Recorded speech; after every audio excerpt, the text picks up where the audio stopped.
अब ये तो सभी मानते हैं, सभी विद्वान बैठे हैं यहाँ पे, सबने एस्ट्रोलॉजी की हुई है, हमारे ऊपर प्लैनेट का असर होता है।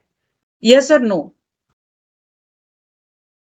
Yes ma'am. यस। हाँ, तो अब नंबर्स का कैसे असर होता है, नंबर की कैसे वाइब्रेशन होती है, जो हमारे सारे नंबर्स हैं, ईच नंबर, वो क्या होता है, वो हमारे प्लैनेट को रिप्रेजेंट करते हैं।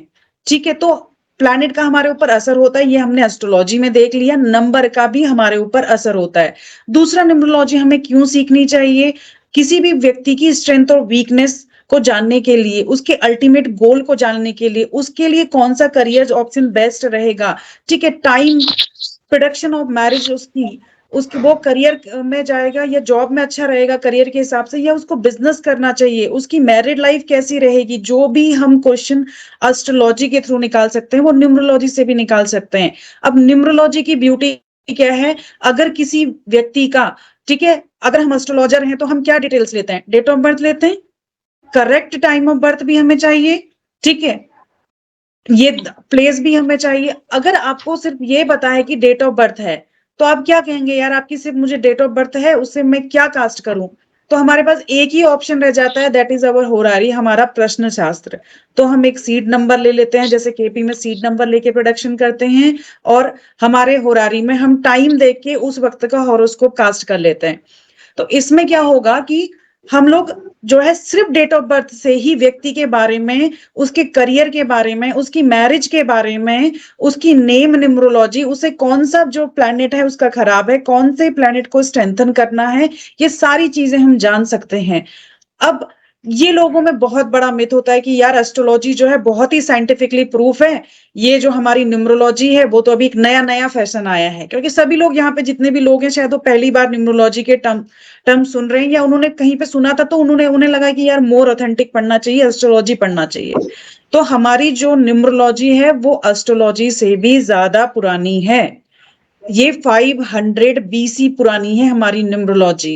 ठीक है, जितने भी इजिप्शियंस में हैं, चाइना में हैं, ये लोग जर्मनी में हैं, ठीक है, ये लोग ज्यादा न्यूमरोलॉजी यूज करते हैं। चाइनीज न्यूमरोलॉजी का लोसोग्रिड आपने सुना होगा, बहुत फेमस है। सीमा जी नॉइज आ रहा है आपके एंड से। Sorry ma'am. तो ये आपने सुना होगा कि जो लोसोग्रिड है वो बहुत ज्यादा फेमस है, लोसोग्रिड, ठीक है, चाइना का।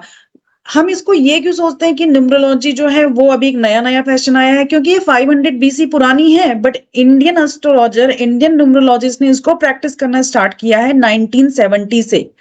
तो इसीलिए हम बोलते हैं कि न्यूमरोलॉजी जो है वो नई है, एस्ट्रोलॉजी मोर साइंटिफिक और मोर ऑथेंटिक है, ऐसा बिल्कुल भी नहीं है। नंबर आपने सांख्य का, जिसको भी थोड़ा बहुत आइडिया होगा सांख्य प्रिंसिपल का, उसमें बोला गया है कि नंबर जो है वो ट्रूथ है, वो रियलिटी है। हर नंबर आपने देखा कि एक प्लैनेट को रिप्रेजेंट करता है।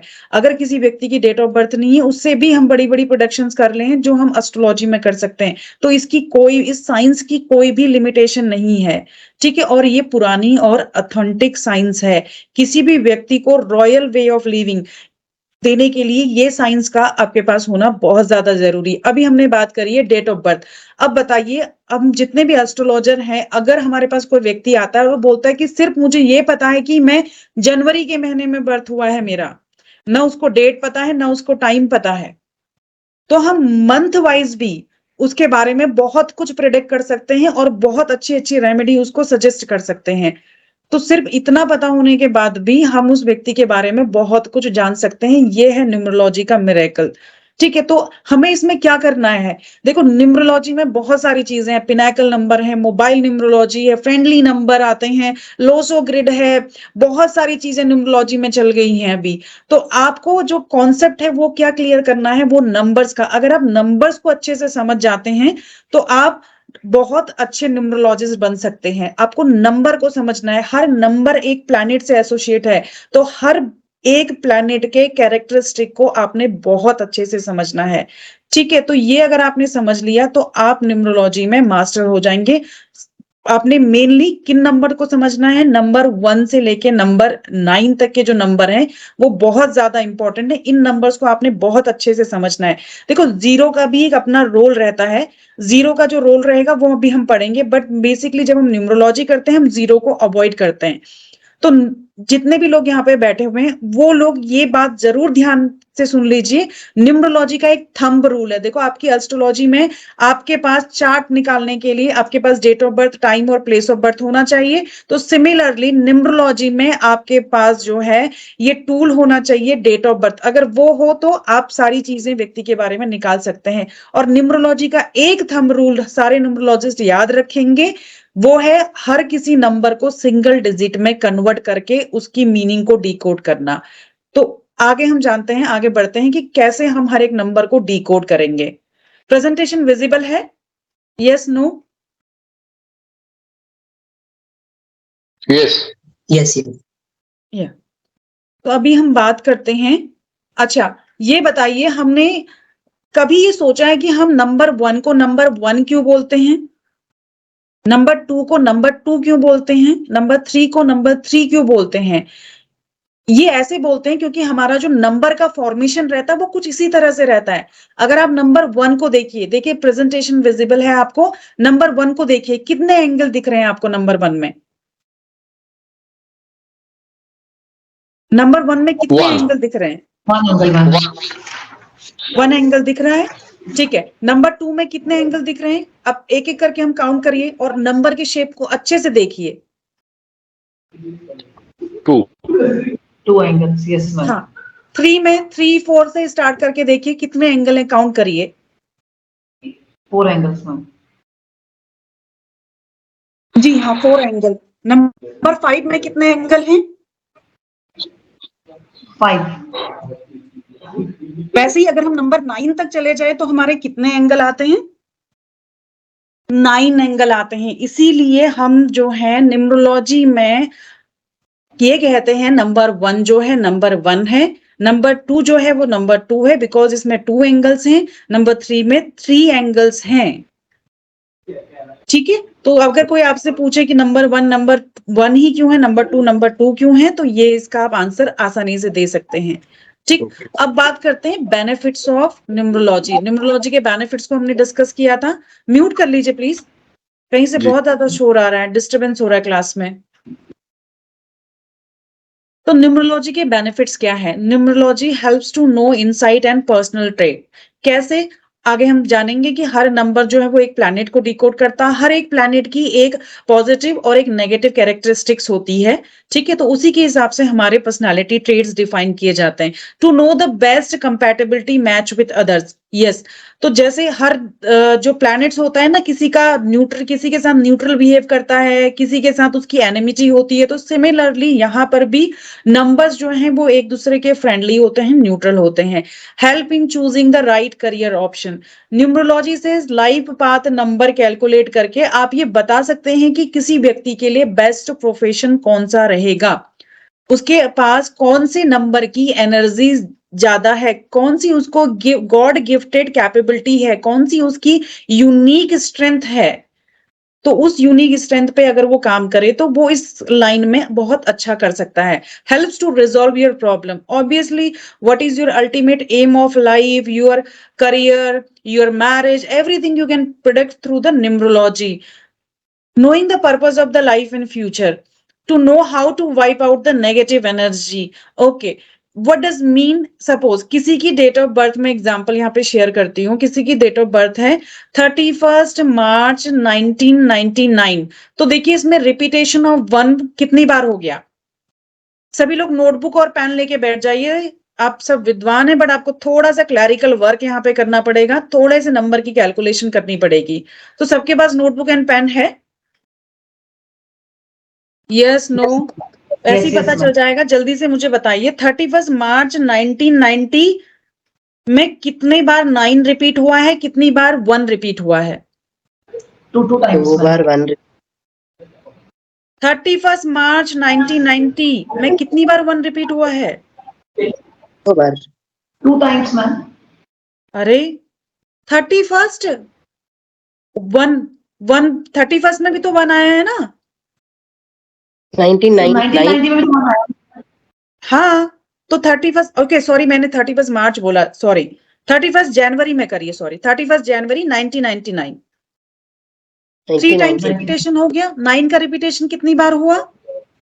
3 टाइम्स। 3 टाइम्स हो गया। तो देखो, अगर कोई नंबर एक बार आया हुआ है, 2 बार आया हुआ है, 3 बार आया हुआ है, तो क्या होगा?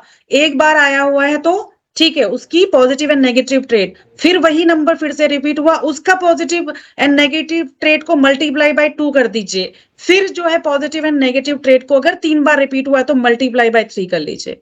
तो इसका मतलब है कि उस व्यक्ति में वो जो नंबर है उसकी वाइब्रेशन, उसकी एनर्जी जो है वो बढ़ जाएगी उतने ही टाइम जितनी बार वो रिपीट हुआ है।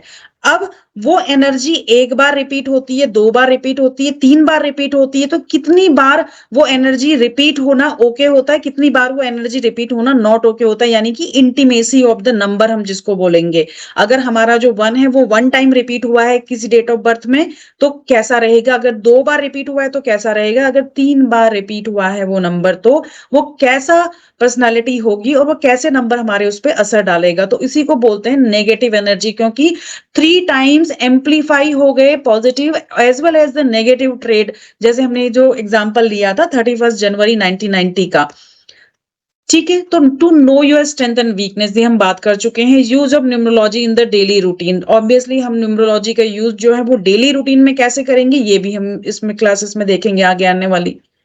ठीक है, अब ये होता है टाइप्स ऑफ न्यूमरोलॉजी कितनी है। देखो, पाइथागोरस हमारी न्यूमरोलॉजी है, ठीक है, हमारी जो न्यूमरोलॉजी है शेल्डियन न्यूमरोलॉजी है, हमारी वैदिक न्यूमरोलॉजी है, हमारी कबाला न्यूमरोलॉजी है। तो मोटा मोटा अगर हम देखें तो 4 टाइप्स ऑफ न्यूमरोलॉजी है। आजकल कुछ लोगों ने बहुत ही फेमस कर दिया, चाइना ने अपनी चाइनीज न्यूमरोलॉजी निकाली है, जापान वालों की भी एक न्यूमरोलॉजी निकली हुई है, तमिलियन ने जो है अपनी तमिलियन न्यूमरोलॉजी निकाल दी है। बट जो इंडिया में बहुत ही ज्यादा पॉपुलर है वो है हमारी शेल्डियन न्यूमरोलॉजी, जो बहुत ही हद तक वैदिक न्यूमरोलॉजी से मिलती है। ये थिन लाइन डिफरेंस याद रखिएगा, बहुत ही हद तक मिलती है। इट डजंट मीन दैट कि शेल्डियन को आप वैदिक न्यूमरोलॉजी बोल दीजिए, बट उसके बहुत ज्यादा जो तरीके हैं वो वैदिक न्यूमरोलॉजी से मिलते हुए हैं। ठीक है, जो पाइथागोरस न्यूमरोलॉजी है वो किसने इन्वेंट करी थी? वो इन्वेंट करी थी पाइथागोरस ने, जो एक बहुत बड़े ग्रीक फिलोसफर हैं और जिनको याद रखिएगा एज आप न्यूमरोलॉजी कर रहे हैं तो फादर ऑफ न्यूमरोलॉजी जो है ग्रीक फिलोसफर पाइथागोरस को बोला जाता है कि he is the father of numerology. Okay, तो पाइथागोरस न्यूमरोलॉजी जो है वो हमारी जो है वो बहुत ही ज्यादा पुरानी न्यूमरोलॉजी है, बट ये इंडिया में उतनी ज्यादा पॉपुलर नहीं हुई है। ये इजिप्ट और बाकी देशों में बहुत ज्यादा पॉपुलर है।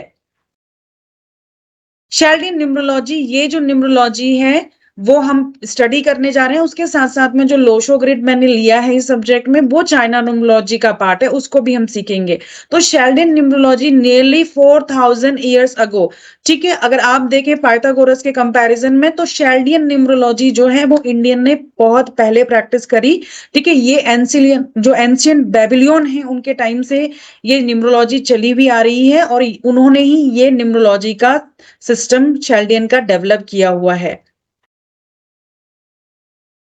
ठीक है, अब नेक्स्ट हमारा जो है वो है शेल्डियन न्यूमरोलॉजी में हम बात करते हैं कि is used the majority of the cases. It is very popular because it's easier to learn how to translate letters into numbers and to master their meanings. Okay, so it's mean जो Sheldon numerology है वो बहुत ही easy है याद करने के लिए।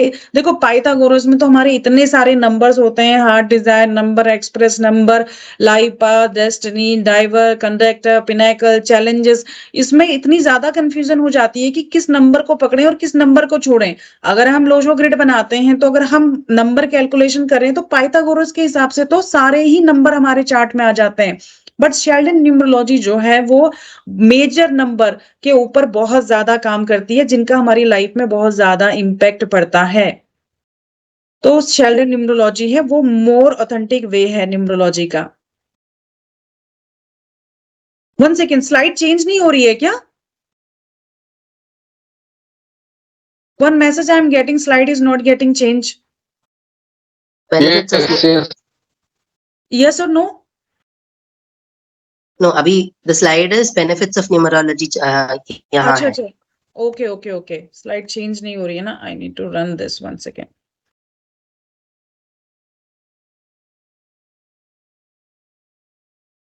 अभी दिख रहा है आपको? विजिबल है?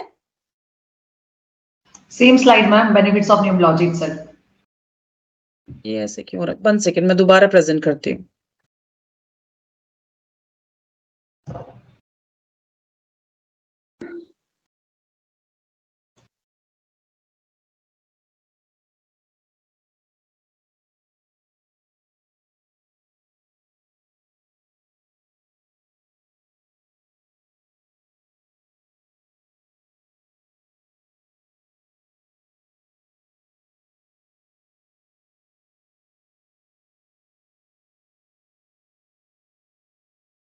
अभी मूव हो रहा है? Yes, ma'am. Life purpose.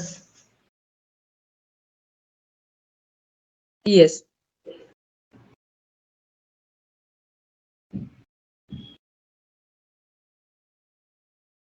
What हम is बात कर numerology? रहे थे टाइप्स के बात कर रहे थे ना। 1 सेकेंड।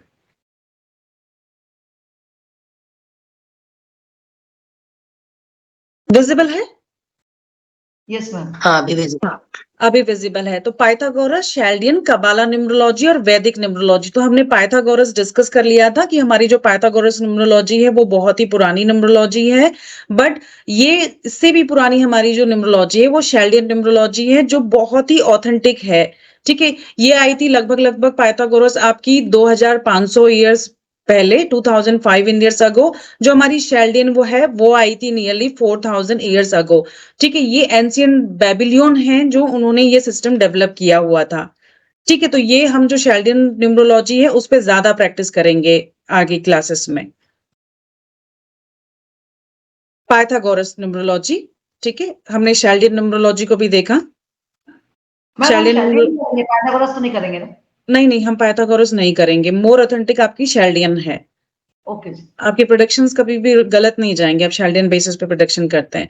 देखो, वैदिक न्यूमरोलॉजी है, जो शेल्डियन न्यूमरोलॉजी है उसमें बहुत सारे वैदिक के कॉन्सेप्ट यूज होते हैं। तमिलियन ये क्लेम करते हैं कि ये वैदिक न्यूमरोलॉजी बहुत ही पॉपुलर है, और वो बहुत हद तक जो है तमिलियन जो स्पेशली वो वैदिक न्यूमरोलॉजी यूज करते हैं। कबालिस्टिक न्यूमरोलॉजी बहुत ही टफ टाइप का एक ये सिस्टम है न्यूमरोलॉजी का। जो इसमें लैंग्वेज है वो भी एक बहुत ही डिफरेंट लैंग्वेज ये कबाला यूज करते हैं। ठीक है, जो क्या बोलते हैं, कबाला जो न्यूमरोलॉजी है वो रोमन जो थे उन लोगों ने ये न्यूमरोलॉजी स्टार्ट करी थी। मास्टर हैं कबाला करके जो एक ग्रेट दार्शनिक हुए हैं, उन्होंने ये सिस्टम दिया है न्यूमरोलॉजी का। जहां पे जो अगर हम कबाला न्यूमरोलॉजी की बात करें ना, तो इसमें सबसे ज्यादा इंपॉर्टेंस दी जाती है आपके नंबर्स को। सॉरी, इसमें जो ज्यादा इंपॉर्टेंस दी जाती है आपके नंबर्स को, बट नंबर्स को कैसे इंपॉर्टेंस दी जाती है वो मैं समझाती हूँ आपको। जैसे हमारी डेट ऑफ बर्थ है, ठीक है, इसमें भी नंबर्स आते हैं, बट हमारे नेम जो रहता है ना उसमें भी नंबर्स आते हैं। अगर जैसे मैं यहाँ पे एग्जांपल लूं, जैसे मैं सीमा जी का एग्जांपल लूं, सीमा जी की मैंने डेट ऑफ बर्थ लिखी, सीमा जी का मैंने नेम लिया, तो डेट ऑफ बर्थ से भी मुझे कुछ नंबर मिलेंगे। अगर मैं उन्हें टोटल करूंगी तो मिलेंगे या नहीं मिलेंगे? अगर मैं आपकी डेट ऑफ बर्थ को टोटल करूं तो कुछ नंबर आएंगे। मैं नेम को भी, आपके हर एक अल्फाबेट जो है वो एक नंबर को डिनोट करता है, अगर मैं उसको भी टोटल करूं आपके नेम को तब भी मुझे एक नंबर का टोटल मिलना है। ठीक है, तो इसमें जो नेम न्यूमरोलॉजी है ना, उन्होंने कहा है कि जो आपका नेम है वो आपकी लाइफ में ज्यादा पावरफुल रहता है, अगर हम कबाला न्यूमरोलॉजी की यहाँ पे बात करें तो। ठीक है, तो ये लोग जो है वो नंबर को तो इंपॉर्टेंस देते हैं। ऐसा यहाँ पे ये जो लिखा हुआ है कि names are given much more importance than the number, तो नंबर की इंपॉर्टेंस हमारी रहेगी, बट जो हमारे नंबर्स होते हैं, जो नेम न्यूमरोलॉजी में करके हमें जो नंबर का टोटल मिलता है नेम न्यूमरोलॉजी से, उस चीज को ये कबाला जो है वो ज्यादा इंपॉर्टेंस देते हैं। ठीक है, शेल्डियन और पाइथागोरस में जो एक बेसिक डिफरेंस है, मोटा मोटा वो समझ के चलिए, क्योंकि कुछ लोग पाइथागोरस प्रैक्टिस करते हैं तो वो आपको के सिस्टम को गलत भी बोल सकते हैं। वो कहेंगे कि नहीं, ये सिस्टम गलत है कैलकुलेशन का। तो वो डिफरेंस दिखाने के लिए मुझे आपको चार्ट दिखाना पड़ेगा। ये देखिए, ये शेल्डियन न्यूमरोलॉजी जिन्होंने भी डेवलप करी थी, जो हमारे एंशियंट बेबीलोन है, उन्होंने ये चार्ट हमें दिया था। ठीक है, तो शेल्डियन न्यूमरोलॉजी में ये चार्ट फॉलो होता है। जो हमारी पाइथागोरस न्यूमरोलॉजी है उसमें हम ये वाला चार्ट फॉलो करते हैं। दिख रहा है ना, जिसमें 1 से लेके 9 नंबर तक है। Yes ma'am. जी जी। हाँ, तो दोनों में बेसिक डिफरेंस समझ में आया? दोनों में ही नंबर 1 से लेके 9 है। कब? जब हम डेट ऑफ बर्थ की बात करते हैं। जैसे ही हम बात करते हैं नेम न्यूमरोलॉजी की, सपोज मैंने किसी के नाम का टोटल करना है, तो यहाँ पे मीनिंग चेंज हो जाएगा। नंबर 9 की जो वैल्यू है, यहाँ पे सपोज किसी के नाम पे आर या आई आता है, तो उसकी वैल्यू पाइथागोरस में होती है 9। अब आप मुझे बताइए, आप सबको चार्ट विजिबल है, शेल्डियन में अगर किसी के नाम में, किसी के नेम का अल्फाबेट आर एन आई आता है, तो शेल्डियन में क्या वैल्यू उसको असाइन है? आई रिपीट, पाइथागोरस में आई एन आर को 9 वैल्यू मिली है, आई एन आर को शेल्डियन में क्या वैल्यू मिला है? Ma'am 1 and 2 1 and 2। 1 किसको मिला है? हमारे आई को। आई को मिला हुआ है। समझ में आ रहा है ना सुजीत जी? आपको समझ में आ रहा है ना? हाँ हाँ हाँ मैम। हाँ, तो आप मुझे बताइए आर को क्या वैल्यू मिला हुआ है? 2। सॉरी, मैं किसी को जज नहीं कर रही हूँ, बट मुझे ऐसा मैं क्वेश्चन पूछूंगी तो मुझे पता लगेगा कि आपको समझ में आ रहा है, ठीक है? तो आप लोग बुरा मत मानिए अगर मैं कोई क्वेश्चन आपसे पूछती हूँ तो। ठीक, आप सभी लोगों के पास नोटपैड एंड पेन रेडी है, तो अपना डेट ऑफ बर्थ लिख लीजिए। सभी लोगों ने लिख लिया अपना डेट ऑफ बर्थ? जी। हाँ यहाँ पे लिखा हुआ है कि हमारे जो मेजर नंबर है न्यूमरोलॉजी में, 2 नंबर हैं जो बहुत, 2 चीजें हैं जो बहुत ज्यादा पावरफुल हैं। वो है एक आपका नाम, आपके KYC के हिसाब से, यानी कि जब आपका आपका एजुकेशन सर्टिफिकेट में जो नाम लिखा हुआ है, हमें वही नाम जो है आगे KYC में भी लिखाना पड़ता है। आपके जो भी पैन कार्ड हैं, आधार कार्ड हैं, आजकल एक फैशन हो गया, अलग अलग के नाम भी बनने लगे हैं। आधार कार्ड में अलग नाम, पासवर्ड जो हमारा पासपोर्ट है उसमें अलग नाम, ठीक है, बैंक अकाउंट खाते में भी एक अलग ही नाम होता है, और हमारे सर्टिफिकेट में भी एक अलग ही नाम होता है। इसीलिए गवर्नमेंट ने आजकल बर्थ सर्टिफिकेट स्टार्ट कर दिया, ताकि ये जो चीजें हैं वो कम हो सकें। दूसरा क्या है, एक तो डेट ऑफ बर्थ हम बहुत ज्यादा पावरफुल है प्रोडक्शन के लिए। दूसरा आपके पास होना चाहिए व्यक्ति का नाम। तो अगर आपके पास नाम है तो उससे भी आप बहुत ज्यादा प्रोडक्शन कर सकते हैं। और नेम हमें क्या लेना है? एज पर द KYC, याद रखिएगा। और हमें डेट ऑफ बर्थ क्या लेनी है? और आपकी जो ओरिजिनल डेट ऑफ बर्थ है, कुछ लोग अपनी सर्टिफिकेट में डेट ऑफ बर्थ चेंज कराते हैं, ओरिजिनल डेट ऑफ बर्थ ही लेंगे। और नाम जो है, जो मम्मी पापा ने बचपन में रख दिया है, वो नाम नहीं, जो आपके KYC में, आपके एजुकेशन सर्टिफिकेट में, आपकी KYC में वही नाम चलेगा, ठीक है? तो आप नंबरोलॉजी का एक थंब रूल है। तो मैम शादी से पहले जैसे हमारे पास सीमा सोनी, सीमा जी थोड़ा धीरे धीरे बोलिए, मैं कैच नहीं कर पा रही हूँ। आप क्या कहना चाह रहे हैं? Ma'am before marriage the certificate is having the Seema Soni, but now हाँ हाँ, लड़कियों के लिए स्पेशली, जिनका नाम जो है ना सरनेम बदल जाता है, ठीक है? तो आपका की लाइफ में, कहते हैं ना लड़की की लाइफ बदल जाती है शादी के बाद, क्यों बोलते हैं आपको पता है? और ये भी बताओ कि सरनेम क्यों देते हैं? Don't know. हाँ, ये सस्पेंस बना के रखेंगे, जब नेम न्यूमरोलॉजी वाला प्रेजेंटेशन में पहुंचेंगे ना, तब ये सस्पेंस मैं रिवील करूंगी। क्यों बोला जाता है कि यार आप अपना सरनेम चेंज कर लो। आजकल तो नया फैशन हो गया है, आपने देखा होगा करीना कपूर खान, वो अपना क्यों मदर के वहां का भी सरनेम रख रहे हैं और नया सरनेम भी रख रहे हैं, बट रख रहे हैं वो उनको लंबा नाम हो जा रहा है, इस पे कोई प्रॉब्लम नहीं हो रही है। बट अधिकतर लड़कियों के बारे में आपने सुना होगा कि लाइफ जो है चेंज हो जाती है, और चेंज हो भी जाती है। क्यों सीमा जी? Yes ma'am. तो क्यों होती है वो लाइफ चेंज? पहला सस्पेंस तो ये है। और दूसरा, क्यों दिया जाता है सरनेम? दूसरा ये सस्पेंस जो है हम नेम न्यूमरोलॉजी जब करेंगे तब रिवील करेंगे, तब तक के लिए सस्पेंस बना के रखते हैं, ठीक है? तो नेम न्यूमरोलॉजी के लिए सबसे इंपॉर्टेंट 2 चीजें हैं। I repeat, date of birth original, आपका नाम एज पर द KYC। अब बात करते हैं न्यूमरोलॉजी के थंब रूल की। हमेशा याद रखिएगा, न्यूमरोलॉजी में हर नंबर को आप सिंगल डिजिट में जरूर कन्वर्ट करिए, ठीक है?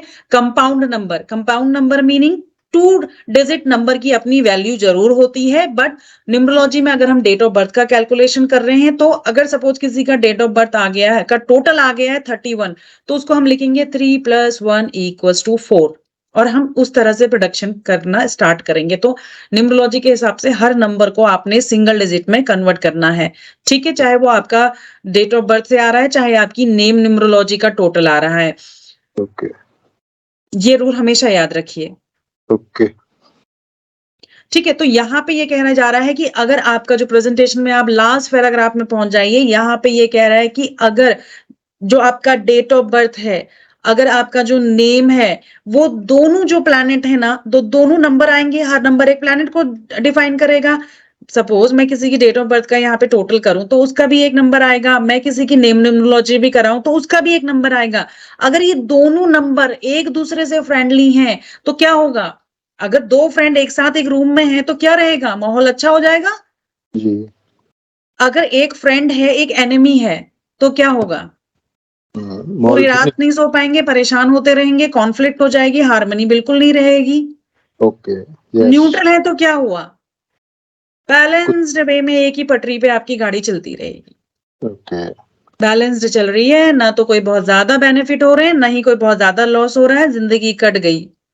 ओके ठीक है, अगर आपको न्यूमरोलॉजी का पता रहता है तो एक शायरी है ना, जिंदगी गुजर गई तब जीने का ढंग आया। अगर आपको अपने नंबर्स के बारे में पता है कि आपकी क्या यूनिक स्ट्रेंथ है बिकॉज ऑफ नंबर, क्या वीकनेसेस है, क्या आपकी लाइफ का अल्टीमेट जो गोल है, आपके लिए कौन सा करियर जो आगे रहेगा, ठीक है, तो वो सारी चीजें जो हैं आप इन नंबर्स के थ्रू जान सकते हैं और एक रॉयल वे ऑफ लिविंग आपके अंदर आ जाएगी कि आप ठोकर खाने से बच जाएंगे। ठीक है, तो दोनों नंबर्स को सिंक करना, आपस में हार्मनी करना क्यों इंपॉर्टेंट है? आपने कई सेलिब्रिटीज को देखा होगा अपने नेम जो है ना वो पूरे चेंज करते हैं, चाहे वो अजय देवगन हो, रानी मुखर्जी हो, ऋतिक रोशन हो, कोई भी हो, वो अपना नाम जरूर चेंज कर रहा है ना। जो नरेंद्र मोदी है ना वो भी अपना नाम चेंज करके आए हुए, उनका पहले का जो नाम था आई थिंक नरेंद्र दामोदर मोदी था।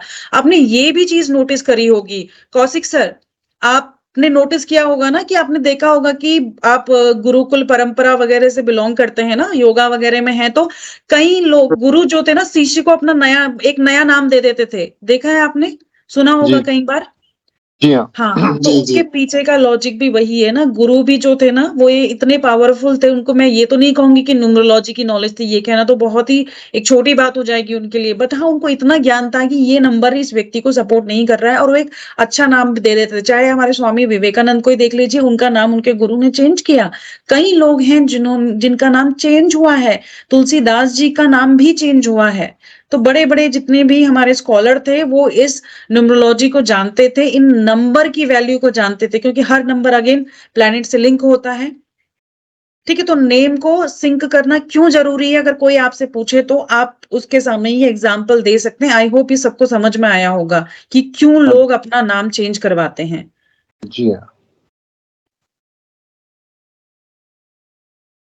स्लाइड चेंज नहीं होगी तो प्लीज मुझे बता दीजिएगा, स्टार्टिंग में मुझे टोक लीजिएगा। ठीक है, तो यहाँ पे हमने एग्जाम्पल लिया हुआ है इंदिरा गांधी की डेट ऑफ बर्थ का।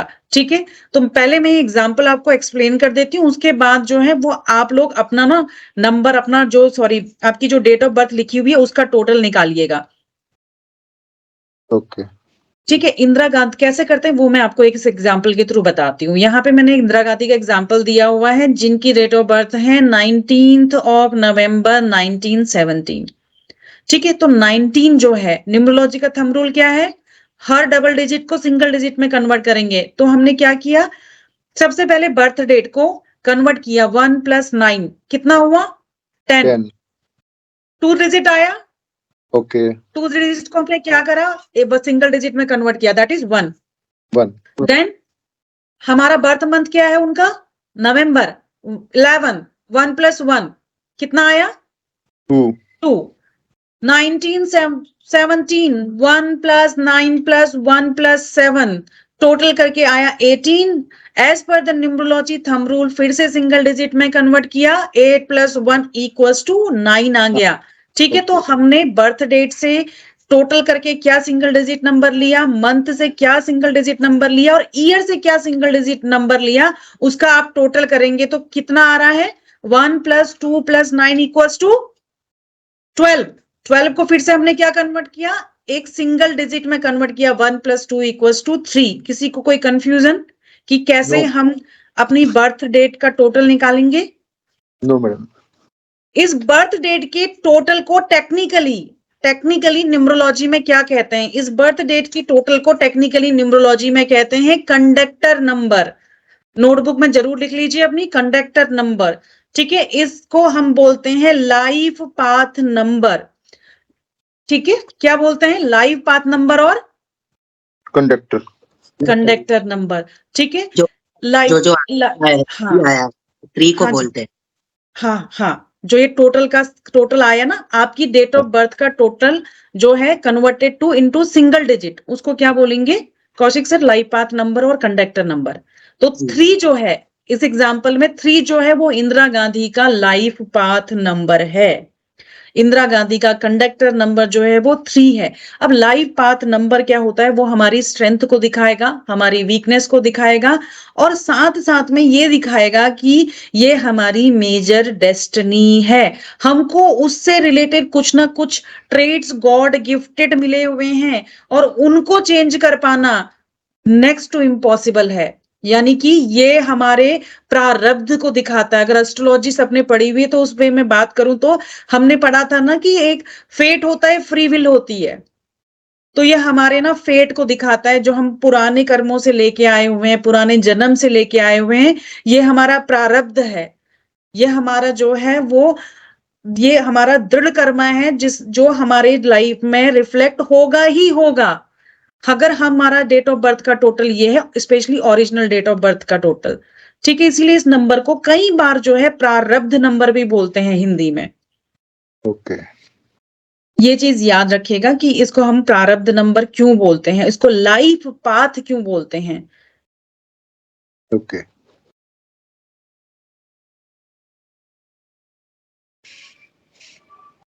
ठीक है, अब देखिए यहाँ पे ये जिक्र कर रहा है कुछ मास्टर नंबर की। आप देख रहे हैं ना, स्लाइड चेंज हो रही है, इसमें ये जिक्र कर रहा है 11, 22 एंड 33। इनको हम बोलते हैं मास्टर नंबर। ठीक है, ये नंबर जब किसी के टोटल में आते हैं तो ये नंबर जो है उनको एक यूनिक स्ट्रेंथ दे देते हैं। ये हमारे मास्टर नंबर है न्यूमरोलॉजी के। अगर ये नंबर आपकी डेट ऑफ बर्थ में, आपके नेम न्यूमरोलॉजी में रिफ्लेक्ट हो रहे हैं, तो ये बताते हैं कि आपको गिफ्ट ऑफ गैब है। कहते हैं ना, किसी में गजब का आकर्षण बचपन से ही है, सोने की चम्मच लेके पैदा हुआ है। कुछ लोगों की इंट्यूशन पावर बहुत ही ज्यादा तेज रहती है। आपने देखा होगा, बहुत ज्यादा स्पिरिचुअल नहीं होते हैं, बट गॉड कहते हैं ना, ये गॉड गिफ्टेड है। कुछ लोग बहुत अच्छी पेंटिंग बना लेते हैं, बहुत अच्छे म्यूजिशियन हैं, तो बोलते हैं यार वोकल कॉर्ड इसको गॉड गिफ्टेड है, हम तो इतना ट्राई करें तो भी एक बहुत अच्छा गाना नहीं गा सकते। कुछ लोग बहुत अच्छे हीलर होते हैं, मेडिसिन का कोर्स नहीं किया होता है, डॉक्टरी का कोर्स नहीं किया होता है, बट बहुत अच्छी मेडिसिन देते हैं। ठीक है, तो कुछ चीजें जो होती हैं ना गॉड गिफ्टेड होती हैं। आपने देखा होगा गूगल बॉय कॉटल लेकर के आया, तो क्या है वो सारी चीजें गॉड गिफ्टेड हैं। तो यही जो गॉड गिफ्ट है ना, वो अगर आपके डेट ऑफ बर्थ में, आपके नेम न्यूमरोलॉजी में ये मास्टर नंबर है, तो एक तरफ से ये गॉड गिफ्टेड नंबर है। 11, 22 and 33 are more powerful God gifted master number. हम 11 से लेके 99 नंबर्स को भी बोलते हैं कि ये जो हमारी न्यूमरोलॉजी में ना वो गॉड गिफ्टेड नंबर है। बट जो मोस्ट पावरफुल रहेंगे, मोस्ट इफेक्टिव रहेंगे, एक्यूरेट रहेंगे, वो हमारे नंबर है 11, 22 एंड 33। ठीक है, उसके बाद जो है हम आगे बढ़ते हैं लाइफ पाथ नंबर के बारे में। ये देखिए, जो मैंने आपसे अभी जिक्र किया था कि what is life path number, तो यहाँ पे भी ये यही बोल रहा है कि ये आपका जो रिवील करता है पर्पस ऑफ लाइफ। ठीक है, एसेंशियल ट्रूथ है आपकी पर्सनैलिटी के बारे में। मतलब ये एसेंशियल ट्रूथ ऐसा ट्रूथ है जो चेंज नहीं होगा। ठीक है, आपका जो समाज को देखने का, लोगों को देखने का जो तरीका है, आपकी जो सोच है, वो आपको आपके लाइफ पाथ नंबर से मिलती है। ठीक है, तो यहाँ पे ये क्या बोल रहा है, life path number is just similar to your sun sign in astrology. It revealed your identity including your strength, weakness, talent and your ambition. कई बार ऐसा होता है ना, हम एस्ट्रोलॉजर जो है वो जैसे किसी का, आप सभी ने एस्ट्रोलॉजी पढ़ी हुई है ना, किसी का करियर निकालते हैं तो हम जाके देखते हैं कि यार D1 में 10th हाउस देखते हैं, फिर उसको जाके देखते हैं कि यार वर्गा में D10 में जाके देखते हैं, फिर उसके बाद हम देखते हैं नवमांस में क्या है, फिर प्लैनेट का हम षडबल देखते हैं, दशा देखते हैं, फिर बोलते हैं कि ये प्रोफेशन करना चाहिए।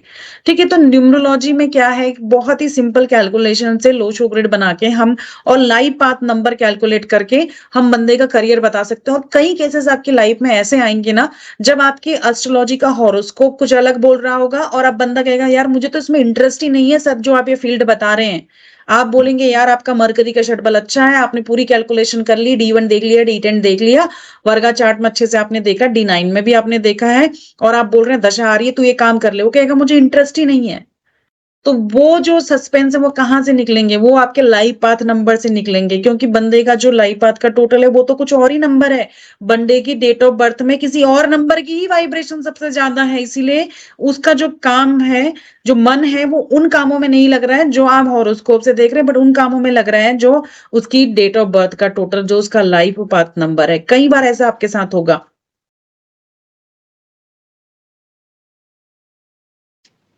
ठीक है, अब हम, अच्छा आप सभी लोगों ने अपनी लाइफ पाथ नंबर निकाल लिया है ना, अपना प्रारब्धा नंबर निकाल लिया है? हाँ जी, हाँ जी। ठीक है, Yes. तो सब बताइए उनका लाइफ पाथ नंबर क्या आया? Ma'am 4 number madam, 4। mine is 8. 4 है, 8 है, कितने नंबर आए हमारे पास? 4 आए, 8 आए, किसी का और? कौशिक सर आपका 9. नंबर 9 आया, चलो आगे बढ़ रहे हैं। सुजीत अधिकारी सर, सर कितना आया आपका? 1 1 आया है। देखिए हमारे पास नंबर 1 भी है, नंबर 9 भी है, नंबर 8 भी है, नंबर 4 भी है। जी। ठीक है, तो चलिए अब आपके नंबर क्या बोलते हैं वो देखते हैं। अच्छा उससे पहले पहले ना हम, चलिए ये वाला टेबल आपको दिख रहा है, ये प्रेजेंटेशन आपको दिख रही है? 1 से 9 नंबर कौन से प्लेनेट को रूल करते हैं? हाँ जी, हाँ जी। हाँ जी जी दिख रहा है।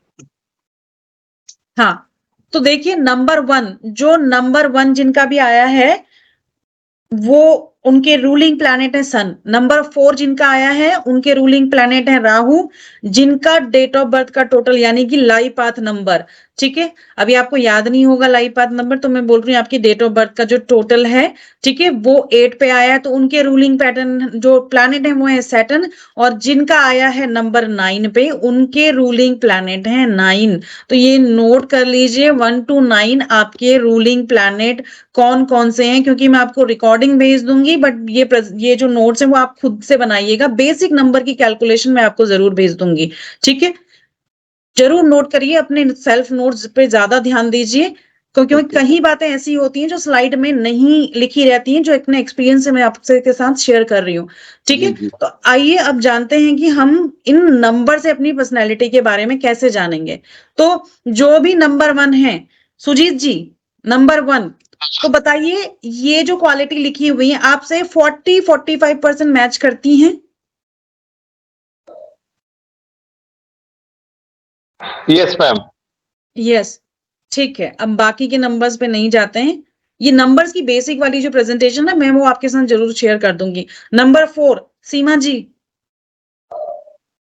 जी, Mine is 8, ma'am 8. ठीक। 4 किसका था?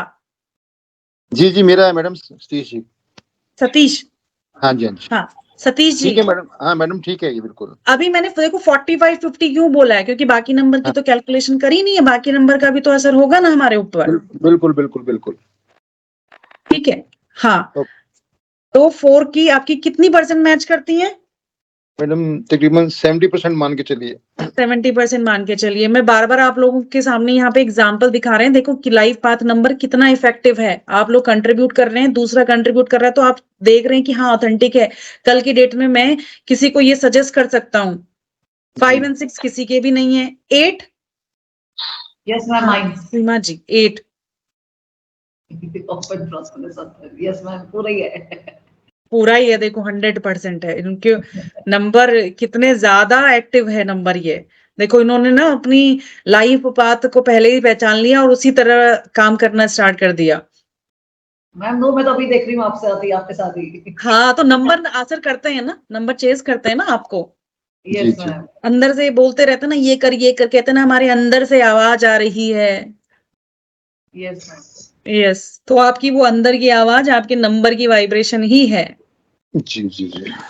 नंबर 9 देखिए आप, कौशिक सर हमारे।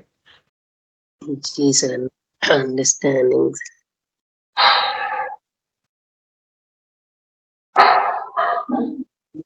जी मैडम। कितना परसेंट कौशिक सर? 70%। 70% मैच करती हैं, ठीक है। तो यहाँ पे जब हम नंबर की बात कर रहे हैं तो हम लोग ना मास्टर नंबर भी पढ़ लेते हैं, ठीक है। मास्टर नंबर जो है 11 जो है वो एनलाइटनमेंट देता है, ठीक है। हाईली स्पिरिचुअल नंबर है, ऑफन इंटेंस नंबर है। ये लोग बहुत ही ज्यादा करेज और कॉन्फिडेंस को लिए हुए लोग रहते हैं। हमेशा इनको हर काम में इनिशिएटिव लेना होता है। ये इनके पास कॉन्फिडेंस नहीं होता है, जबकि ओवर कॉन्फिडेंट ये लोग रहते हैं। देखो 1 in 1 है, क्या है, 2 सूर्य की एनर्जी है इनके पास। नंबर 1 का रूलिंग प्लैनेट कौन है, सन है ना। तो 2 जी। सन की एनर्जी है, इतना गजब का इनका कॉन्फिडेंस और गजब की लीडरशिप इनके पास रहती है। थोड़े से ज्यादा अथॉरिटेटिव ये लोग होते हैं, ठीक है। नंबर 22 कैसे रहेंगे, देखो गोल ओरिएंटेड लोग रहते हैं, ये फोकस्ड रहते हैं, ग्लोबली इंस्पायर्ड रहते हैं, ठीक है। ड्रीमर रहते हैं, इमेजिनेशंस वगैरह को हम किस चीज से लिंक करते हैं, मून से लिंक करते हैं ना अपनी एस्ट्रोलॉजी में। और ये एक चीज इस पे लिखी नहीं है, बट ये मान के चलिए जिनका भी डेट ऑफ बर्थ का टोटल या अपनी न्यूमरोलॉजी में कहीं भी नंबर 22 देख ले रहे हैं, बर्थ नंबर 22 देख ले रहे हैं, तो ये मान के चलिए इनमें बहुत ज्यादा स्ट्रॉन्ग इंट्यूशन होती है, गजब की इंट्यूशन होती है ऐसे लोगों में। एक मतलब जो साइकिक एबिलिटी बोले ना, वो इन लोगों को गॉड गिफ्टेड होती है। इतनी स्ट्रॉन्ग इंट्यूशन है इन लोगों की। कुछ भी जो लोग बोलते हैं ना, बहुत हल्के में मत लीजिए कि मुझे ऐसा फील हो रहा है, तो इनकी इंट्यूशन बहुत ज्यादा स्ट्रांग होती है, क्योंकि ये अपने जो सब कॉन्शियस माइंड है ना, उससे बहुत ही जल्दी लिंक कर पाते हैं। तो इनकी क्या क्वालिटी होती है पता है, अगर ये अपने बारे में जो सेल्फ कम्युनिकेशन होता है ना, वो बहुत अच्छा रखें और ये बहुत ही ऑप्टिमिस्टिक सोच के चले ना, तो ये लोग अपनी लाइफ में कुछ भी मैनिफेस्ट कर सकते हैं। Nothing is impossible for them. Manifestation इनकी अपने आप बढ़ जाती है। नंबर 33 सबसे ज्यादा सोशल नंबर है, ठीक है। फैमिली लविंग होते हैं, फैमिली में बहुत ज्यादा केयर करते हैं, ठीक है। दूसरों के लिए एक बहुत अच्छे एडवाइजर होते हैं, इतने ऑप्टिमिस्टिक होते हैं ना इनके लिए। या आप ये बोलो कि कहीं पर भी आप फंस जाओ ना, तो इनके पास जाके आप एडवाइस ले सकते हो। बट हाँ, ये हर किसी को एडवाइस नहीं देंगे। हेल्पिंग है, कोऑपरेटिव, बट हर किसी के लिए हेल्पिंग और कोऑपरेटिव नहीं है। ये चूज करते हैं। जैसे नंबर 3 किसको रूल करता है, जुपिटर को। 2 जुपिटर। गुरु की एनर्जी इनके पास है। तो क्या होता है, ये जैसे गुरु होता है ना, आजकल तो एस्ट्रोलॉजी ऐसा हो गया है कि सभी पढ़ ले रहे हैं। बट पहले क्या था, हमारी एक अच्छी परंपरा थी। गुरु जो था वो चार्ट देखता था, गुरु जो है वो शिष्य को देख के ही कि ये पात्र है या नहीं है, ये इसमें कैपेबिलिटी है, तभी वो इस तरह की ऑकल्ट साइंस और इस तरह की विद्या देता था, ठीक है। तो वैसे ही ये लोग ना ये जानते हैं कि इनको किनकी हेल्प करनी है, किनकी हेल्प नहीं करनी है। नंबर 3 जुपिटर का नंबर है, तो विजडम इनके पास हमेशा रहेगी। स्पिरिचुअल ये लोग होंगे ही होंगे। स्पिरिचुअल का आजकल लोगों ने कुछ मीनिंग निकाल दिया कि दिन भर पूजा पाठ करने वाले लोगों को स्पिरिचुअल बोलते, तो ऐसा बिल्कुल भी नहीं है। और या कोई जो लोग अपने धर्म का झंडा लेके घूम रहे होते हैं ना, उन लोगों को बोलते हैं यार ये स्पिरिचुअल बंदा है, ऐसा बिल्कुल नहीं है। स्पिरिचुअल मतलब कहीं ना कहीं से भगवान से आपका कनेक्शन, आपकी कनेक्टिविटी, आपके जो भी थॉट्स हैं अपने लिए, दूसरों के लिए, वो प्योरिटी ऑफ थॉट, ठीक है, वो इन लोगों के पास रहता है। गजब की नॉलेज इनके पास रहती है। काउंसलिंग स्किल्स इनके पास काफी अच्छी होती हैं। ओके। ठीक है, अभी नंबर्स को हम लोग कुछ डिटेल में पढ़ेंगे, ठीक। ठीक है दिख रहा है आपको जी। नंबर 1 हाँ कौन जी, है? हाँ जी। सतीश जी हमारे नंबर 1 है ना आप? नहीं सर, मैं 4 नंबर मैडम। अच्छा, कौन था नंबर 1? सुजीत जी। अरे आपका सुजीत। नंबर आ रहा है, आप नंबर 1 है ना सुजीत जी? हाँ। बताइए पॉजिटिव ट्रेट्स, नेगेटिव ट्रेट्स आपके। देखो ऑनेस्टली बताना, क्योंकि परसेंटेज वाइज बता देना।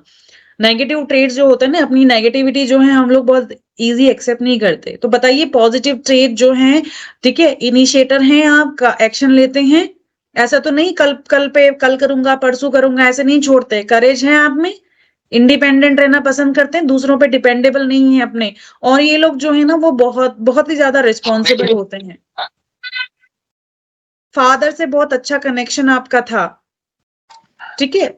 विल पावर काफी स्ट्रांग होती है इन लोगों की, कॉन्फिडेंस की कोई भी कमी नहीं होती है इनके अंदर, ठीक है। अपना जो भी गोल इन्होंने डिसाइड किया, वो गोल ये अचीव कर लेते हैं अपनी लाइफ में। जी।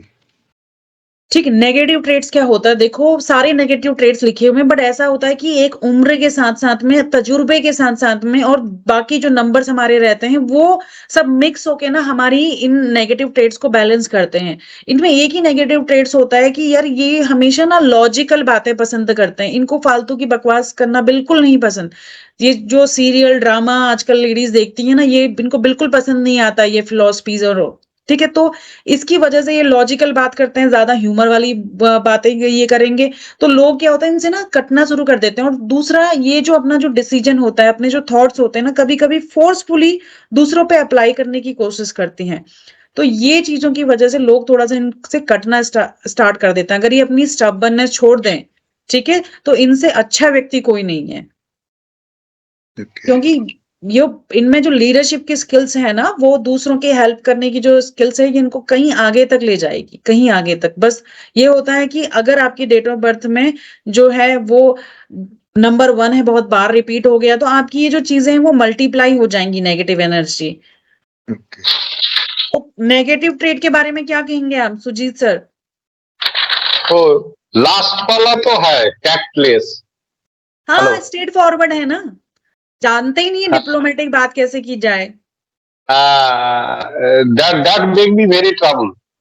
हाँ, हेलो। ठीक है, वही चीज, क्योंकि आपको क्या लगता है ना, मेरा पॉइंट ऑफ व्यू सही है, मैं लॉजिकल बात कर रहा हूँ, यार लॉजिक से बात कर रहा हूँ, और ना सच पसंद करते हैं, साफ बात करो, साफ बोलने वाले लोग हैं आप।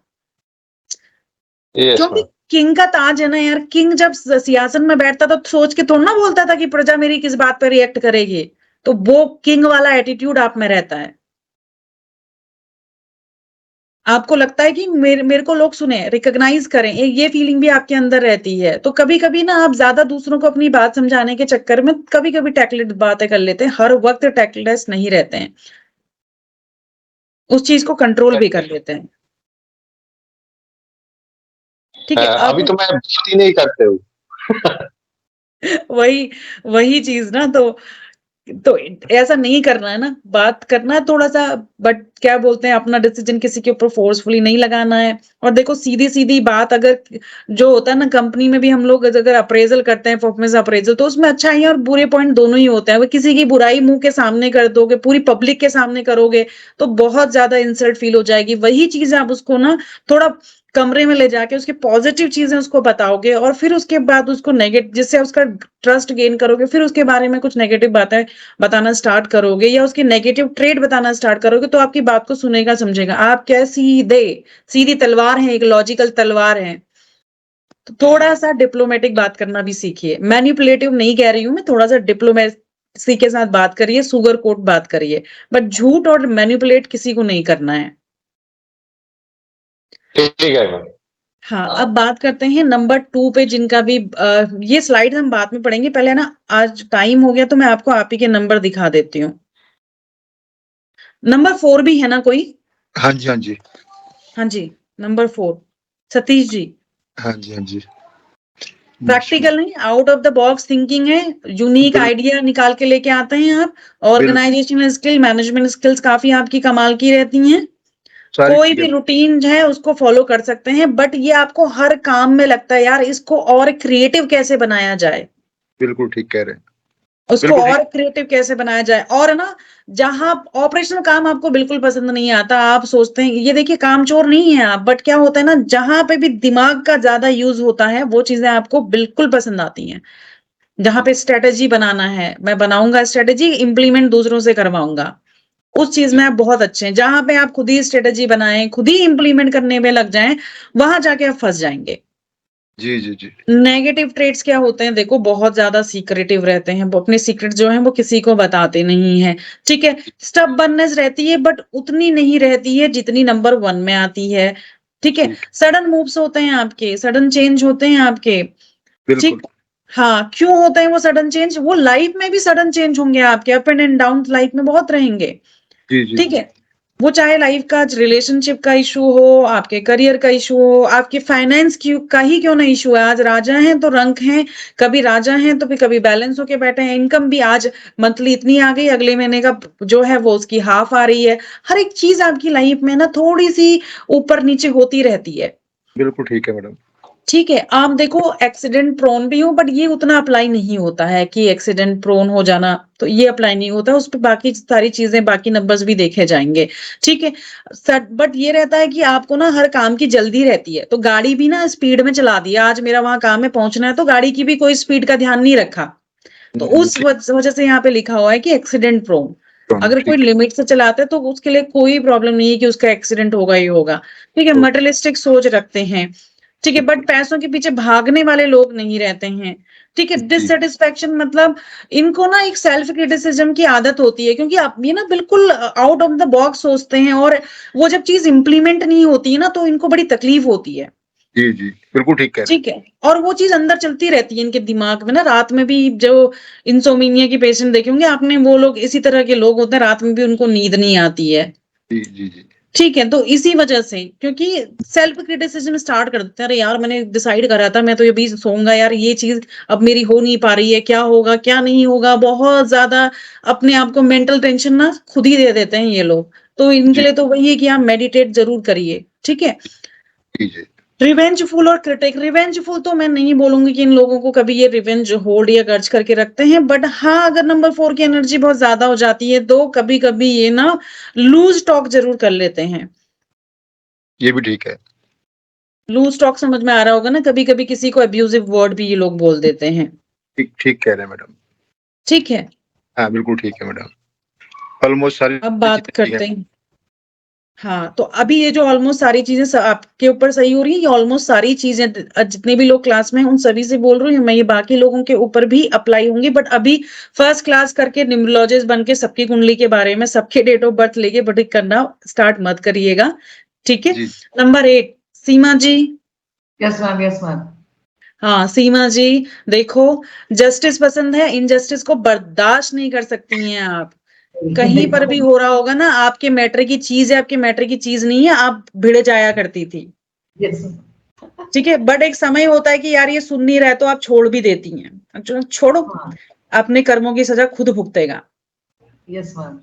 ठीक है, डाउन टू अर्थ रहते हैं ये लोग। ठीक है, हवा में नहीं रहते हैं, कितना भी पैसा आ जाए हवा में उड़ने की आदत नहीं रहती है इन लोगों की। ठीक है, Yes. आपको बिल्कुल सिंपल सिटी ये लोग दिखाएंगे, कभी भी आप इनसे बात करोगे तो बताएंगे नहीं कि कितने ही ज्यादा रिच होंगे या क्या होगा इनके पास। ये लोग बहुत ही डाउन टू अर्थ वे में दूसरों के साथ मिलते हैं। पॉलिटिकल स्किल्स इसलिए कहा गया, सब में नहीं होती है, बट इनमें एक कैपेबिलिटीज होती है ना, ये दूसरे के मन की बातों को पढ़ लेते हैं, और जो ये सेल्फ एक्सप्रेशन होता है, अपनी बात को दूसरों से कैसे कहना है, ये लोग ये कला जानते हैं। ठीक है, और लोगों से ये घुल मिल के रहते हैं, सोशल होते हैं। ठीक है, किंग मेकर, सेल्फ डिसिप्लिन वाले लोग होते हैं, good in reading peoples inner thought. ठीक है, ये लोग जो हैं दूसरों के मन की बात, जो मैंने बोला था, वो बहुत ही जल्दी पढ़ लेते हैं। ठीक है, फीलिंग इनको क्या रहता है, एक लोनलीनेस की फीलिंग रहती है इनको, हमेशा लगता है कि ना इनको परफेक्ट मैच नहीं मिला, ये उसकी तलाश में हमेशा बने रहते हैं। उनको लगता है कि यार एक कोई ऐसा बंदा ना जिसके साथ मेरी पूरी एग्जैक्ट थॉट मिल जाए, अगर वो जब तक इनको नहीं मिलता ना तो उनकी लाइफ में लोनलीनेस बनी रहती है। ठीक है, लैकिंग ऑफ ह्यूमनिज्म मतलब इसका है कि यार ये लोग जो हैं वो सीधी बात करेंगे, साफ बात करेंगे, तुम गलत हो तुम्हारे मुंह पे बोल देंगे तुम गलत हो, तुम्हें ऐसा नहीं करना चाहिए, तो सामने वाले को ऐसा लगेगा यार ये तो बिल्कुल भी कंपनसेट नहीं कर रहा है, इसको क्या पता मेरी सिचुएशन क्या है। बट इन लोगों ने इतना अप एंड डाउन अपनी लाइफ में देखा होता है ना, टफ टाइम भी देखा होता है, जिससे इनको पता है कि यार ये बंदा जो है ना बेकार में परेशान हो रहा है, तो उसको सीधी सीधी बात उसके मुंह पे बोल देंगे, तो उससे कभी कभी लोगों को ये लगता है कि यार ये बंदा तो बिल्कुल आउट ऑफ द बॉक्स बात कर रहा है, यार ऐसे कैसे हो जाएगा, ये मेरी इतनी बड़ी प्रॉब्लम में हूं और ये कह रहा है कि यार ये तो आसानी से सॉल्व हो जाएगी, क्योंकि ये ना उस चीज को, उस फेज को ना करके आए हुए होते हैं। ठीक है, और ये इनमें थोड़ी आदत ये होती है कि अपने सबऑर्डिनेट्स को दबाने की जो आदत है, ये मैं ये नहीं बोलूंगी कि ये जो सबऑर्डिनेट्स को हर वक्त ही दबाते रहते हैं, ऐसा कुछ भी नहीं। जब ये एनर्जी बहुत ज्यादा हो जाए आपकी डेट ऑफ बर्थ में, रिपीटेशन बहुत ज्यादा हो जाए नंबर 8 का, तब ये आती है। सिंगल नंबर 8 जो है वो कभी भी अपने सबऑर्डिनेट्स को नहीं दबाता। ठीक है, मोस्ट मिसअंडरस्टूड पर्सन। ठीक है, क्यों? क्योंकि सीधी बात करेंगे, जस्टिस के ऊपर बात करेंगे ना, अपने ही रिलेटिव्स या अपने ही रिश्तेदारों को बोल देंगे तू गलत है। अगर सामने कोई पार्टी में गए हैं, अगर इन्हीं के क्लोज रिलेटिव या फैमिली मेंबर ने, इन्हीं के बच्चों ने गलती करी ना, तो उसको आगे लाके खड़ा कर देंगे। तो क्या हुआ, बाकी के लोग सोचेंगे ना पूरे फैमिली वाले दुश्मन बन गए इनके। तो ये नहीं सोचते ये मेरा सगा है या है, जो जब भी इनको लगता है कि इसने गलत करी है तो अपने बच्चों को भी ये लोग आगे लाके खड़ा कर देंगे। ठीक है, तो दुनिया इनको गलत समझती है। इतने अप एंड डाउन देखे होते हैं, इतना स्ट्रगल किया होता है कि इनको जो छोटी छोटी चीजें होती हैं वो बहुत ही बहुत इजीली ये लोग चुटकियों में सॉल्व कर देंगे, ऐसा लगता है। सामने वाले को सलाह देंगे तो वो बहुत हंसेगा कि यार इतनी बड़ी प्रॉब्लम है मेरी, तो ये बंदा कैसे बात कर रहा है। तो ये लोग जो है ना अपना उनसे कटने लग जाते हैं। जिनके पास भी नंबर 8 की एनर्जी होगी वो लोग हमेशा जस्टिस भरी बातें करेंगे। लोगों को जस्टिस भरी बातें इतनी समझ में नहीं आती हैं आजकल। दूसरा क्या बोलते हैं, ये लोग जो हैं वो हर किसी प्रॉब्लम को चुटकियों में सॉल्व कर देते हैं, और ये हार्डवर्क और प्रैक्टिकल एक्शन ओरिएंटेड होते हैं। बंदों को चाहिए बस बात करूं और मुझे चीजों का सोल्यूशन मिल जाए। तो ये लोग मुंह पे बोल देते हैं उन सारी कमियों को लोगों की, तो लोग इनसे कटते हैं। ठीक है। इसका क्या मतलब होगा रोटेटिंग लाइक इन्फिनिटी मैम? हाँ, रोटेटिंग लाइक इन्फिनिटी मतलब ये होता है कि आप में जो है ना क्वेस्ट है वो हर चीज को जानने की है। एक अगर हम बोले ना कि ऑकल्ट की हम बात करें, एस्ट्रोलॉजी की हम बात करें, तो आप ना हर चीज को जानना चाहते हैं और आप में वो पावर भी है। जैसे इन्फिनिटी का सिंबल होता है ना, उसका ना कोई आदि होता है ना अंत होता है। तो वो क्या होता है ना, वो शुरू से लेके ब्रह्मांड की आखिरी चीज को जानने की कोशिश करता है। बट ह्यूमन लाइफ का स्पेन कितना है? एज पर विंशोत्तरी दशा 120, बट आजकल की कितनी लाइफ हम लोग जी रहे हैं यार? 80। अगर ऑन एवरेज बोले तो 80 भी शायद ज्यादा है या नहीं? तो यस जी। हाँ, 80 की एज में ही 80 की हमारी बोले तो 75 टू 80 की ऑन एवरेज एज हो गई है हमारी। तो अपनी एक एज में हम कितना जान पाएंगे? तो क्या होता है ना, कभी कभी सीमा जी ये लोग फोकस खो देते हैं, अपनी एनर्जी को फालतू की चीजों में स्कैटर्ड ऑफ एनर्जी हो जाती है इनकी, फालतू की चीजों में एनर्जी लगा देते हैं। ठीक है, ठीक है। ठीक है, तो बहुत चीजों को शुरू से लेके अंत तक जानने के चक्कर में बहुत जगह पे इनकी एनर्जी स्कैटर्ड हो जाती है, फोकस नहीं कर पाते चीजों पे। तो इनको अपनी लाइफ में फोकस लेके आना है। इनको ये जानना है कि लाइफ स्पेन इतना है, हम कौन सी चीजें जान सके, पूरे ब्रह्मांड की चीजें हम अभी नहीं जान सकते। तो अपनी एनर्जी को थोड़ा फोकस करना है इनको, अपनी जो स्कैटर्ड एनर्जी है उसको अपने गोल की तरफ को लगाना है।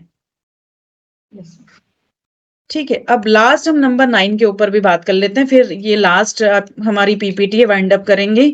ठीक, नंबर 9 मार्स। देखो, मार्स की एनर्जी बहुत ज्यादा होगी, नंबर 9 ज्यादा होगा तो ही बंदा एग्रेसिव होगा। और यहाँ पे एग्रेशन को आप ये समझ के चलिए, बंदा बहुत ही बोल्ड है, बंदा स्ट्रेट फॉरवर्ड बातें करता है।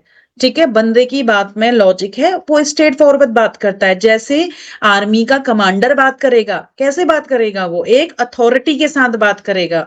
ठीक है, किसी राजा का सेनापति बात करेगा, अपनी सेना को इंस्ट्रक्शन देगा, कैसे इंस्ट्रक्शन देगा?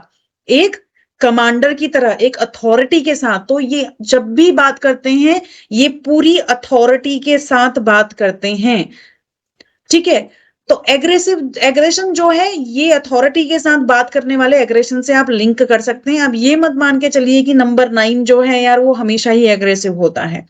करेज इनमें काफी अच्छा होता है, कॉन्फिडेंस की कोई कमी इनमें नहीं होती है। ठीक है, कोई भी काम जो है बड़े से बड़ा, ये जो है वो बिट एंड पीसेस में उसको तोड़ के आराम से वो काम को सॉल्व कर लेते हैं। तो इन लोगों के लिए इतना करेज होता है कि ये अपने जीवन की किसी भी परेशानियों के सामने हार नहीं मानते। ये लोग बहुत ही इजीली नेविगेट हो जाते हैं अपनी किसी भी प्रॉब्लम से। ठीक है, follow orders of the king. देखो, इनकी ये एक क्वालिटी है कि अगर आप इनके बॉस हैं तो जो कहते हैं ना भक्त है, जैसे डिसिप्लिन होते हैं ना गुरु के, वैसे होते हैं ये लोग। ठीक है, आपके ऑर्डर को, आपके इंस्ट्रक्शन को बिल्कुल फॉलो करेंगे ये लोग।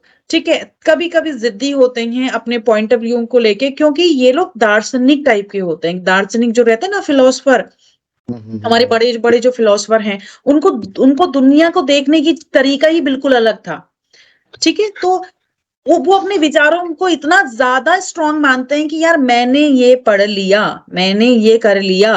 ठीक है, तो वो उस चीज से बहुत जल्दी गिव अप नहीं कर पाते और दूसरे के पॉइंट ऑफ व्यू को समझने में थोड़ी देर लगाते हैं, इसलिए लोग इनको स्टबर्न सोचते हैं, सेल्फलेस होते हैं। इनसे ज्यादा उदार व्यक्ति कोई नहीं होता, बहुत ही ज्यादा हेल्पफुल नेचर के होते हैं। अगर आपके घर में खाना बना है, ठीक है, आखिरी रोटी इन्होंने नहीं बची है और ये वो खाने जा रहे हैं, कोई आ गया ना, बेल बजा दी, तो उसे देने के लिए रेडी रहते हैं। 10 बजे इनका सोने का नियम बना लिया है। अगर कोई आ जाए और बोले कि यार ये मेरी प्रॉब्लम है, बैठ के, ठीक है, 2 दिन से चाहे नहीं सोए होंगे, बैठ के उनकी उसकी प्रॉब्लम सुनेंगे। इस तरह के हेल्पफुल नेचर के लोग होते हैं ये लोग, ठीक है। बट इनके साथ ना जेल कर पाना, इनको समझ पाना थोड़ा सा मुश्किल होता है, ठीक है। डूअर है ये, ठीक है, कार्य करने वाला हमने बता दिया, जो एक्शन पे बिलीव करता है, कहानियों पे, फिलॉसफी पे बिलीव नहीं करता है, ठीक है। एक्शन ओरिएंटेड बंदे हैं ये। आर्मी, आर्मी मतलब क्यों लिखा गया है? अगर आपके पास ये एनर्जी है तो मतलब आप अथॉरिटी से बात करेंगे, आप आर्मी की जैसा जो फील्ड होता है उसमें भी आप बहुत अच्छे करेंगे, आप उस फील्ड को चूज कर सकते हैं, उस प्रोफेशन को भी चूज कर सकते हैं, ठीक है। और इसको हम अगर कोई आर्मी के प्रोफेशन से नहीं है तो उसको कैसे लिंक करेंगे? उससे रिलेटेड क्वालिटी से लिंक करेंगे। अब इनके नेगेटिव ट्रेड्स क्या होते हैं? बहुत ही ज्यादा पजेसिव होते हैं, क्योंकि इतना ज्यादा हेल्पिंग नेचर होता है ना, कि अभी बताया ना, एक आखिरी रोटी बची हुई है, बेल बजी और इन्होंने जाके वो दे दी, तो दूसरों से भी इनकी थोड़ी एक्सपेक्टेशंस बढ़ जाती है, ठीक है। और संवेदनशील होते हैं दूसरों के थॉट को लेके, ठीक है। तो कोई बात, गलत बात जो होगी इनको लग जाएगी, क्योंकि इतना बड़ा दिल है, इतना उदार दिल है, माफ कर देते हैं, बातों को पकड़ के नहीं रखेंगे, बट उस वक्त के लिए पजेसिव है तो बात लग जाएगी इन्हें। मूडीनेस होते हैं, बट उतने मूडी नहीं होते हैं जितने कि हमारे नंबर 2 वाले होते हैं, ठीक है। कभी कभी इनके भी मूड स्विंग होते हैं, कभी कभी ये थोड़ा सा एग्रेशन में भी आते हैं, but it's not always that इनके मूड स्विंग हो और ये हमेशा एग्रेसिव हो, ऐसा नहीं देखा गया है। गेट्स एंग्री इजली, ठीक है। ये जो है वो गुस्सा जो है बहुत जल्दी कर ले आ जाता है इनको। दिल के साफ लोगों को कहते हैं ना, एक वो शायद कुछ शायरी भी है, गुस्सा जल्दी आता है, ठीक है। और जो लोग हमेशा ही मुस्कुराते रहते हैं, मतलब वो बहुत कुछ अपने अंदर रख रहे हैं, छुपाते हैं, ऐसा कुछ है ना प्रोवर्ब, तो वैसा है कि थोड़ा जल्दी हर्ट हो जाते हैं, तो थोड़ा सा गुस्सा इनको आता है। केयरलेस विथ फाइनेंस, ठीक है। तो इनको केयरलेस क्यों बोला गया है? देखो, मार्स जो है, अगर हम उसको बोलें लॉर्ड हनुमान, अगर हम मंकी को देखें तो मंकी को मैं डायमंड का हार भी पहना दूं तो क्या करेगा वो? कोई वैल्यू है? डायमंड का हार भी पहना दूं नो वैल्यू। या बनाना को लेगा वो? ऑब्वियसली बनाना को लेगा। तो पैसे की वैल्यू इनको बहुत टाइम तक समझ में नहीं आती है अपनी एक लाइफ फेज में, ठीक है। तो ये जो अपने फाइनेंस को हैंडल करने के मामले में बहुत ज्यादा केयर फ्री होते हैं, ठीक है। और इतने दयालु होते हैं कि यार है पॉकेट में 100 रुपए तो निकाल के 50 रुपए भी किसी को दे देंगे, इस 100 रुपये से कैसे 200 बनाए जाएं, वो चीज इनमें नहीं होती है, ठीक है। सेल्फ पिटी, मतलब कई बार ये इंट्रोवर्ट हो जाते हैं और अपने से ही नेगेटिव कम्युनिकेशन करते हैं कि भगवान ऐसा मेरे साथ क्यों हो रहा है। कई बार इनके पास जब टफ सिचुएशन आती है तो इनके अंदर ये फीलिंग आ जाती है, ठीक है। तो इनको लगता है कि ये नेगेटिविटी में चले जाते हैं। इनका जो, जब भी आप टफ सिचुएशन फेस करेंगे ना नंबर 9 वाले, तो इनका जो, देखो, नॉलेज इनके पास रहती है, जो विजडम होता है ना, उस नॉलेज को कहाँ पे अप्लाई करना है वो इनका काम करना बंद कर देता है। जी। इनको लगता है दुनिया में सबसे ज्यादा दुखी मैं ही हूँ, मेरे पास कुछ भी नहीं है, कुछ भी सोर्सेस मेरे पास नहीं आ रहे हैं, हर तरह से मेरा रास्ता ब्लॉक हो रहा है। उसमें क्या करते हैं ये लोग? अपने आप से ही, जो कहते हैं ना पॉजिटिव अफर्मेशन, नेगेटिव अफर्मेशन, जैसा सोचोगे वैसा बन जाओगे। तो अगर ये लोग ये सारी चीजें बंद करते हैं, ज्यादा पजेसिव ना रहें, बहुत ज्यादा लोगों की हेल्प करना, देखो पात्रता डिसाइड करके ही हेल्प करनी चाहिए कि ये पात्र है या नहीं है, अगर ये तरीका सीख लें और अपने आप से एटलीस्ट सेल्फ टॉक जो है वो बहुत ही ऑप्टिमिस्टिक एंड पॉजिटिव रखें, तो इतनी स्ट्रॉन्ग विल पावर इनके पास रहती है कि ये कुछ भी गोल अचीव करने में सक्सेस हैं, क्योंकि हार्डवर्किंग नेचर के भी ये लोग रहते हैं, नॉलेज है ही इनके पास, ठीक है, विजडम है ही, करेज एंड कॉन्फिडेंस है। बस इनको अपना जो मेन चीज है अपने गुस्से पे कभी थोड़ा कंट्रोल करके रखना है, अपना पजेसिवनेस छोड़ देना है, और सेल्फ पिटी यानी कि अपने इस बारे में सेल्फ जो क्रिटिसिज्म वाले थॉट हैं वो नहीं करने हैं।